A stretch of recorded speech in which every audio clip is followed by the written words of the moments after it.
нэг мөнгө аяны талаар нэг жоохон дайтай.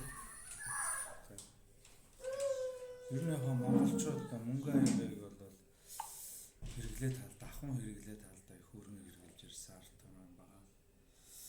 Жишээлбэл аав эх, ээж эх, өвөг эх ч гэдэг ч юм уу те. Хүн болгон өөрөө өөрийн гэсэн аяхтаа тэгээ нүүдэлчдийн соёл бол яагаад вэ гэхээр суурь хэрэгжлээс нэг давуу тал нь сул маяг байхгүй өөрийн хэрэглээний урлагийг илүү түвхэн анхаарсан байт юм байна. Ер нь бол бараг л монголчууд малаа туугаад гэрээ ачаал явхад хамаг хөрөнгө нь ингээл биендээ шингэцсэн байдаг. Гэт утх нь нэмэл хазаар аяган бүсэндээ бүх юм нь бол өөртөө ингээл наалдаал явчихдаг байсан юм л. Энэ бол нүүдэлчдийн соёл урлаг юм байна. Одоо монголчууд бол суурин иргэншлэр рүү орсон. Гэхдээ энэ нүүдэлчдийн соёл орхихдохгүй. Би бол зохих хэмжээгээр энэ бол ард түмний дунд хөдөө амьдрал байж л байгаа юм чинь энэ бол байна л гэж боддیں۔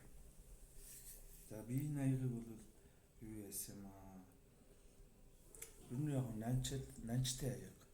Уул ус, найз нөхөд тэгэл ер нь хорин найран гэдэг ч юм уу тэр утгаар хэлсэн. Тэгээд энэ дэр нэрмэлч хийж болно, цагаан эрхч хийж болно.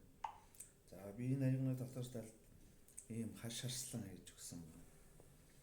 Сархад савнаасаа бус тэгээд илдэг гэдэг тэр утгаар нь энэ хүний сэтгэлгээ ч юм уу хүний бодол гэдэг юм зөв байж энэ дэр аман гол нь уусан арх маань аршаан байх болтугай гэсэн утгаар одоо нэгсэндээ зөөлрүүлж яах юм уу да. Тийм утгаар бодож хэлсэн байгаа. Тэгээд энд хийсэн арх маань аршаан байх болтугай гэсэн хүртэхээр ингэж бодож арслаа хэлсэн байна. Үндсэн дагштай. За Батноров, Дарганг, Нэн Сэрвэц гэл ингээл аль монголчуудын хэрэглээний юмыг харуулсан байгаа. Гоё гэсэн тал байна. Тэгээ энэ дээр бол ингэж байгаа. Энийг хээтэй хийчих болно. Тэгэхдээ энэ дунд нөгөө нэг хэрэглээний урлаг нүүдэлчдийн соёл тэр юм чин агуулгадаад яваад байгаа. Энэ олон юм дээр нь ажиглагддаг юм билээ.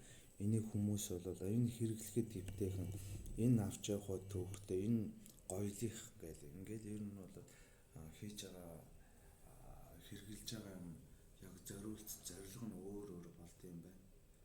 Би бол өнөөдрийн амьдралд өдөр тутамд хэрэглэх талаас нь илүү бодож хийсэн юм байна. За миний аяг юм хандагааны аяг нэг иймэрхүү аяг боллоо.